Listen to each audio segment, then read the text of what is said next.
Hello, Simon Kennedy Ellis. Long time no hear. Oh, hello. Can you hear me? Hello? I can. Did you have your headphones on? I just said hello. Hello? Long time no hear. Long time no hear. It's so good to hear your voice. Yes, but I know it's your always voice. good to hear I'm your voice. very used to your voice now. There's something about having a weekly. It's quite a relationship, isn't it? It is. It really is. Yeah. We've spent a lot of hours talking to one We another at really this have. point. We really have. By the way, just as an update, I haven't yet watched K-pop Demon Hunters, but I will finish it by the next time. I expected nothing less of you. Don't worry. Have you been to see any scary films since last we spoke? I did not get to see. Okay, you're still gearing up. Oh, what's the hang on? Barbarians is the first film by the person who made not Warriors but Weapons. Weapons, yeah. Those are the, and I those are still two haven't on watched your, Sinners either. Okay, right. So there's quite a lot on your dance card. That Yes, you need and also to, I'm about to start back at work. Well, in fact, by the time this one drops, I will have started back at work. You will be. So Gotcha. in sort of diminishing possibilities for, I still have a life. Oh, now I think about it. I think maybe when this drops, I might have... I don't know. I find work and this very tail end of the summer break a little bit difficult to keep in my head because I come back and then I'm back for a day or two and then I have to go away and do this other little work-related thing that isn't quite work, and then it's like you're just in this sort of funny little bouncy ball place where it's like, am I at work or am I on holiday? I can't tell. I mean, I know that. So I know that feeling. I had this. Before I went back to work, I had this sort of feeling of the way in which work creeps into your thinking in the lead up to going back. There's a kind of there's that real honeymoon period, isn't it, where you're just not thinking about it at all. And then there's that it's a very curious thing. It's a little bit like the equivalent of when you go on holiday somewhere, and you have that the sort of the exit from your previous life, and then you settle into the in-between space of being on holiday, and then the re-entry. And the trick, of course, is to delay how long that feeling of the re-entry, to delay the start of those feelings of re-entry. Do you think that because you'll be using your holiday time to go to Sassari most of the time, I'm guessing, here on in? Well, unofficially or officially? Yes, No, exactly. What you said then is exactly what I'll be doing. Well, I'm nodding. Is when you take. I don't mean will you be sneaking up when you should be quote unquote at work. Wait, what? Who said that? None of my... I didn't say that.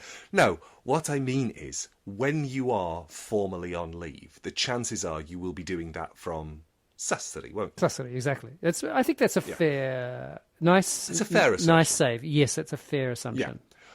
So, what it will be interesting is for you to start to kind of clock how long it takes you to land in holiday mode and how long you're able to forestall that sense of return, because you'll start to build. I mean, I know you already have a very, very rich life. No, but much more, because I'll have a kitchen. Yeah. You'll have a kitchen, you'll have very specific shops that you go to. Yeah, all of those things. Toothbrushes that live there. Have you found that when you go to Lisboa, do you go to Lisbon, and do you drop into that space quickly and then exit it right at the end, or does it still have that same? Well, I mean, that's a good question. I think probably I drop into it almost seamlessly now, as long as it takes me to unpack my bag, and bearing in mind that usually I'm carrying a very small, like not even a hold all. It's like what do you call those shopping bags that you just put over your shoulder? Yeah, like a shopping bags. No, what do you call? They're called a tote bag. Just a tote. There we go. Thank you. You're welcome. I know that people know me as the person that remembers stuff in this podcast, so you're very welcome once again. Thank you so much for once again saving the day. Saving the day. I think coming to your rescue, your saviour. Yes, swung in there at the last minute. No, I threw it. How did Tarzan go? I thought you were trying to be Scooby-Doo, which is what I was really confused about. Are you going to pull my mask up and say, it was the janitor all along? And I'll say, I'll get you pesky kids next time.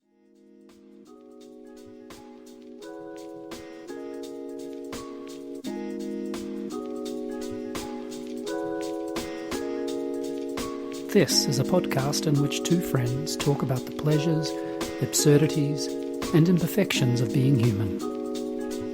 I'm Simon Ellis. And I'm Lee Miller. Welcome to Midlifing.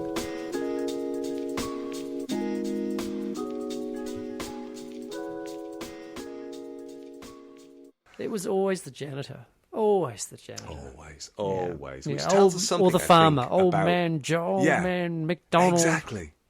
What does it tell us? It kids. tells us that Hanna-Barbera had a deep concern and distrust of blue-collar workers. Yeah. It was all about white-collar workers, because those kids, they just were twatting around on Mummy and Daddy's trust fund, weren't they? I think they were. Never had a job. One of them was actively a stoner. So he was not only was he not having a job, he was kept in a quite significant drug addiction, probably on his parents' dime. I think definitely on his. And also how they had the money to paint their little minivan like they did. It's outrageous. Well, just think about how much they fed. I mean, a Great Dane is a big mouth. Yeah, literally. And I never saw them picking up after the Great Dane. Never, not once did Scooby-Doo get picked up after. Nah. Scooby-Doo's Scooby-Poo was just left wherever it landed. Yeah. There's no Pooper Scoopers involved in that TV show. So can we just take a moment to reflect that Scooby-Doo and the Scooby Gang, not good. Absolutely, Also, I'm so cross now. I'm going to start to get upset about Penelope Pitstop at the Anthill Mob. No, wait. But I think to be fair on Hanna-Barbera, I don't think there's ever been situations of white-collar crime. So I don't think that we should... I think we should be focusing on the bread and butter. The bread and butter. You're right. I forgot. Yeah. I forgot that. Yeah. Of course, rich people are never criminal. That's right. I'm so sorry. That was my mistake. I'm glad we've cleared that up. I'm so embarrassed. We've never seen billionaires do something bad or illegal or. Yeah, we've never. Oh my God! Don't get me started on stolen data. Anyway, let's just crash on. I sometimes get on my bag with a called the Centre for Stolen Data. I mean, why not? Hey, why not? Listen, I've got a little bit of something for you. I haven't finished the answer to the question. Oh yeah, sorry, I forgot about the question. So I said it takes me as long as it takes me to unpack my bag to settle in, bang, and I am usually walking around in my underpants whilst I've already ordered the Uber to take me to the airport. So that's how laissez-faire I am about the idea of travel at this point between Lisbon and Totnes. Okay. I'm just like, yeah, whatever. And so what about the other side? So the lead up to when you leave, when you're in the UK, and the re-arrival back in the UK, which is a different kind, because maybe a little more desperate to go and a little more reluctant to come back. Not saying anything about because there's always Jeff. There's always Jeff to think about. So one of the things that I have to be really mindful of, and that me and Bob are really mindful of, is that we try really hard to not communicate to Jeff that we're about to leave. Yes, which is good because it's hard on pets, isn't it? Jeff gets so inordinately excited that he's going to go and see Patrick and Claire, so he becomes impossible to live with because he's at the door crying. It's like, can we go? Can we go? Can we go? Can we go? So it's the opposite. And then we get to the car and he's exactly. But one of the things I really like about my dog is that he's excited to go to where he's going, and then when he comes back, he throws himself at me like he's a Chihuahua, not a Dalmatian. And he's like, and then he leaps into my arms like, "Oh, I've missed you so much." But he's the same in the other direction. So he's just very present. Do you think a Dalmatian is a white collar dog or a blue collar dog? Well, to be very literal, Jeffrey's an orange collar dog. Oh, I see. Okay, good point. Well played. And sir. he's neither because he just doesn't bother working. He's just So he's more like the drug addict in he's Scooby-Doo. more like Scooby-Doo. Yeah. And what was that kid's name? Do you know that kid's name? That character's name in Scooby-Doo? Shaggy, the drug addict. Shaggy. I mean, you got Shaggy. You've got Velma. You've got Daphne. You've got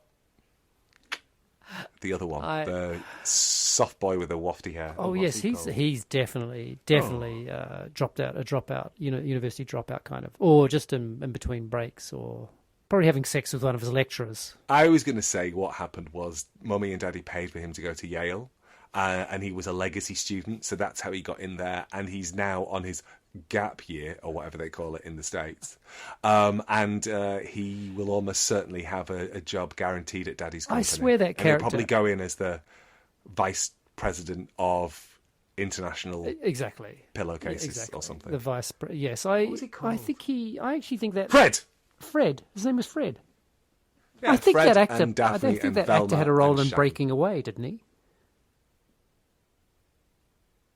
What? I think that actor who played Fred in Scooby-Doo had a role in Breaking Away, the film Breaking Away. He was a cartoon. But the same kind of, hair and just... Yes. I swear he was one of... He was definitely... It's just that kind of cliche of the, the town and gown thing, and the gownies in Breaking Away. Right. Yeah. Sorry, I was so confused. I was like, no, he's literally a boy. I don't think he's not a real person. Okay, good. Also, thank you for that. Thank you. It's a good reminder to me that some characters are real and some are not. Remember that when you eventually get around to K-pop Demon Hunters, they are not real people. They are computer animation. Okay, I thought I'd clocked that in the first few scenes, but thank you for the reminder. I have to be reminded because, you get lost. You get caught up in it, don't you? There's a moment... I get so caught up. There was a moment at which two characters start to fly, and I was like, oh my God, they can fly. Yeah, of course they can fly. Yeah, they're probably using CGI for that moment, though. It's probably not real. I mean... That's almost certainly true. So you're basically living a life of blended reality, aren't you? Stop it. Okay, so I did some research this morning because I have a friend who I think is, Gen Y, maybe even Gen Z. So maybe is 35 now. Would that make them Gen Z? No, I don't think so. Gen Y? I think... No, 35 would be a young millennial, wouldn't they? Oh, God. No, yeah, I think you're right. So I think they would be on the cusp of millennial. And so, what comes after millennials? Gen Z and then Gen Alpha. Is that right? Yeah, that's right. Yeah. So it goes silent generation, baby boomers, X, Generation X, Y, millennial. Oh, so Generation Y. Oh, so millennials is before Y. Generation. No. Oh God, I don't think that's true. There isn't a Y. Okay, goes from Gen X. So because we're Gen X, right? We're Generation X, yeah. That's between 1960 and 1985. Born. No, maybe it's 1965. No, I got it wrong. 65 and 1980. Yeah. There we go. 1965 and 1980. Yeah. And then that's Generation X. Millennials. Then it goes millennials. Who came of age, who basically came of age more or less at the year 2000. And they would be, I guess, another... So 40s. They're in their 40s now. Yeah, the old ones are. They're in their 40s. So that's like 1980 to... What's it? So 65 to 80, that's 15 years. 1995, 2000? 1980 and 1995, yeah. So, gosh, they're very much at the upper end of the 30s now. And so maybe your friend is a Generation Z? Is that right? Yeah, Gen Z, because after post-millennial, so Gen Z and then Gen Alpha, right? And Gen Alpha are kids now. Gen Alpha's kids. Yes, okay. That's right. So your friend could be Gen Z. But I think more... I think cusp. I think millennial Z. So she's cusp.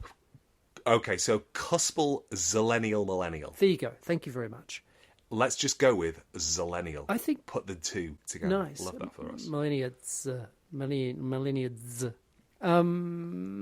I think this person.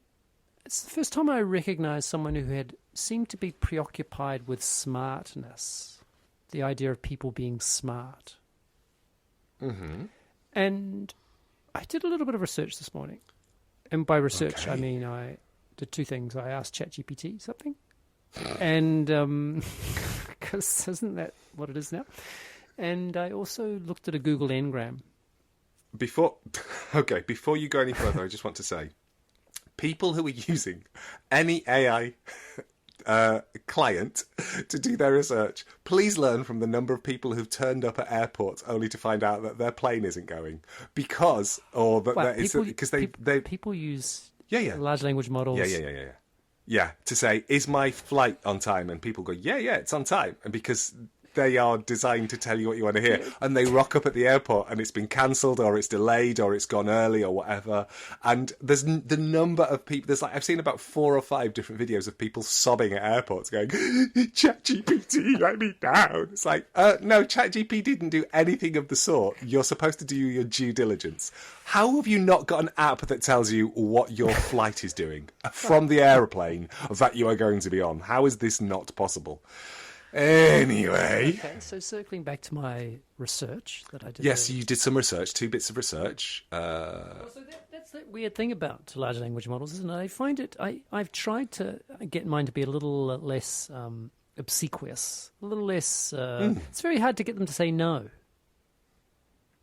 That's true. Yeah, I've been encouraging mine to disagree. Yeah. Anyway, so I really didn't pay much attention to the research. It gave me a little bit too much detail. I wanted like a two-liner summary, and I guess I could have asked for that. But anyway, it doesn't matter.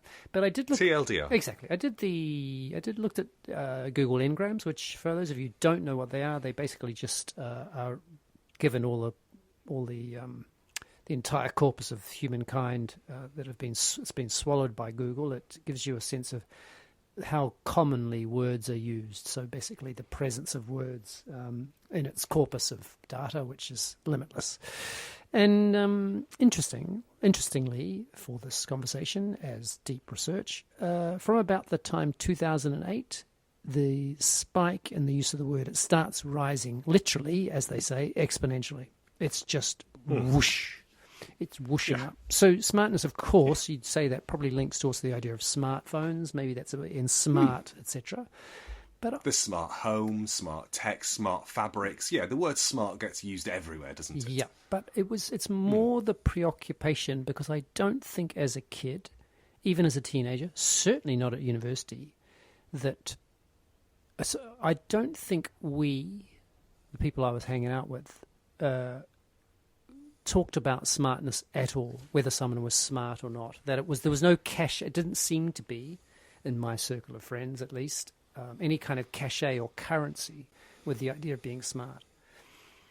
And I'm curious. Mm-hmm. I don't have a question for you. I just wonder what you think about that. Well, when I was at school, it was the polar opposite. If you were bright, you did your best to make sure that people didn't know. Otherwise, you'd be defined as a swot. No, not beaten up. I went to a very big, very rough, comprehensive school, and I don't think I was ever involved in any physical violence. It was one of those things where if you didn't, that kind of physical stuff wasn't endemic in the way that you see on. But the constraining films. Of people happened in other ways. Yeah, absolutely. Being told, it was low grade bullying about not being a swot or not showing off. But at the same time, you didn't want to do badly. It was a really weird kind of mix of, and I was in the top set at school. Yeah, they're streamed. The classes were streamed. Yeah. There was top, middle, and bottom, and then remedial.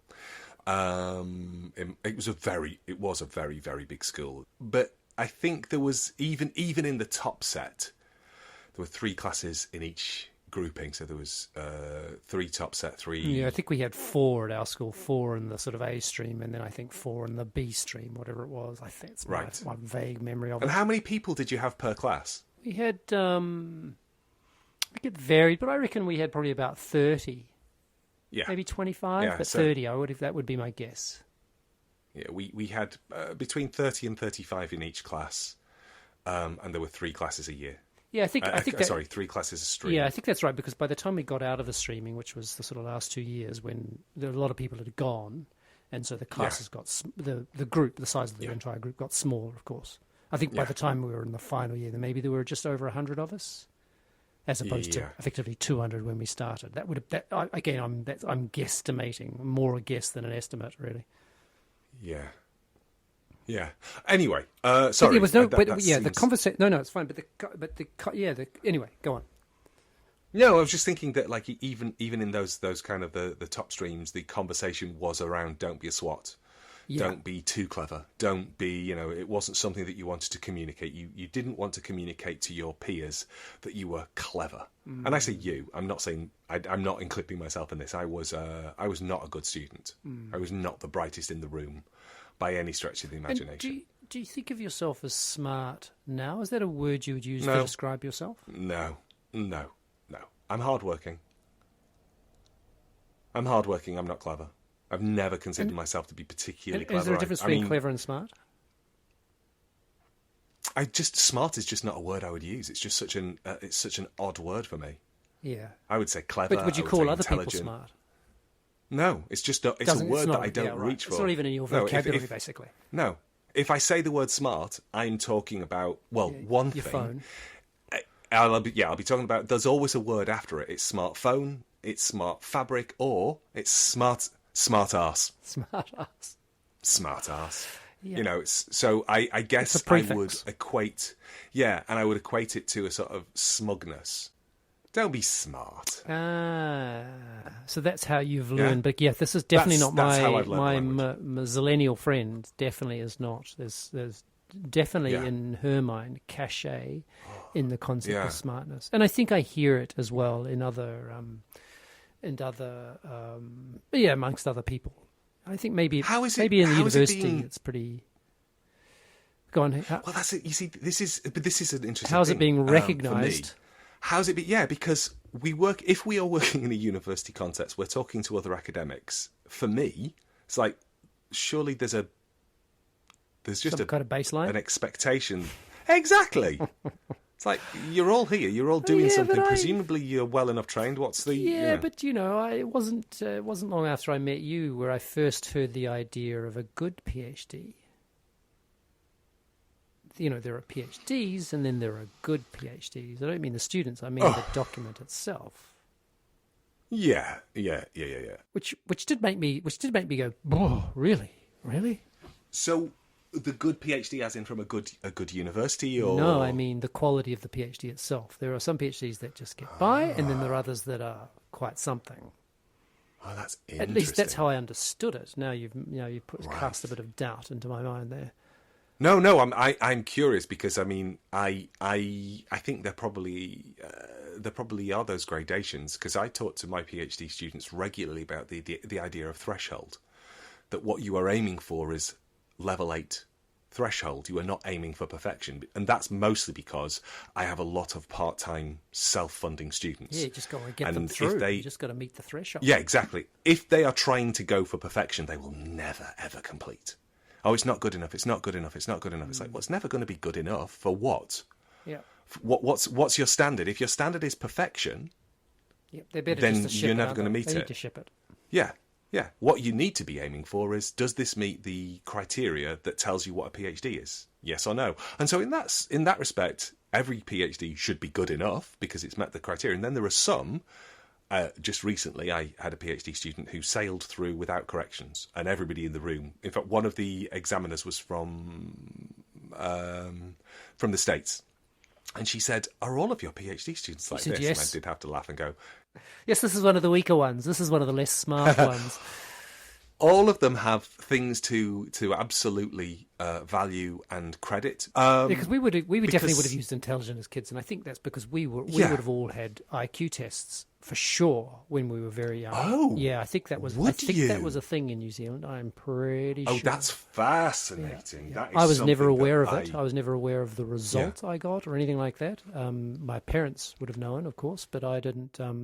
I've definitely sat one or two at a very young age, and loved it because, of course, there was all these challenges. I get to move those blocks around and all that kind of stuff. Yeah. Okay, right. Yeah, but good PhDs and bad PhDs, that's a sad thing, isn't it? I don't know if a bad PhD, but if the opposite of good, there's a PhD and a good PhD. It's I understand. Yeah, I understand what you mean. So I don't know. I guess I think I'm trying to express, or as I've been listening over the years, and I think it's infected me a little bit. But I think I was, developing a kind of an allergy or certainly curiosity about that sort of cachet, but also a slight allergy towards, what is that it meant? Like, what are the implications of smartness? Because, in a way, I think I would much prefer a colleague that was reliable, that asked good questions, that was deeply present, that was prepared to, all those things, right? Which are does the work. Yeah, and yet I don't know. So how is your Zillennial, Millennial friend? How is smartness being gauged, validated, or gauged? That's the word. How's it being gauged? I don't know. It's more comes from a statement of like, oh, she's smart. Yeah, she's so smart. So I just hear it in the language a lot. Right. And so it's not that I would disagree. If I'm thinking of someone that she's thinking of, I go, yeah, well, I agree. That person would be. I think that person's quite smart, and that would be based on, I'd say maybe the kinds of complexity of the questions they're asking, maybe their capacity to articulate difficult concepts. I don't know. But it's in this country, it's kind of bound to stuff like Oxford and Oxbridge and all that kind of thing as well. Those. Oh, and that is so interesting because if you've spent time, okay. Modify what you're going to say, Lee, because people are listening.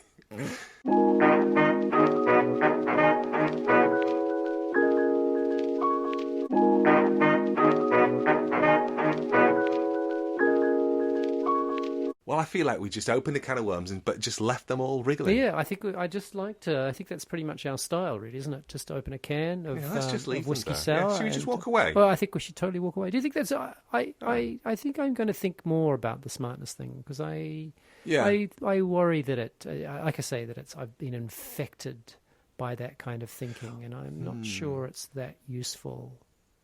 I've got a conference coming up in the next day or two, and I am going to be looking to see if that occurs to me. Oh, I would love to. Also, I'd love to. If you hear, I'm not sure that will happen at a conference like that, but I'd be curious about whether it occurs to you or not. Yeah.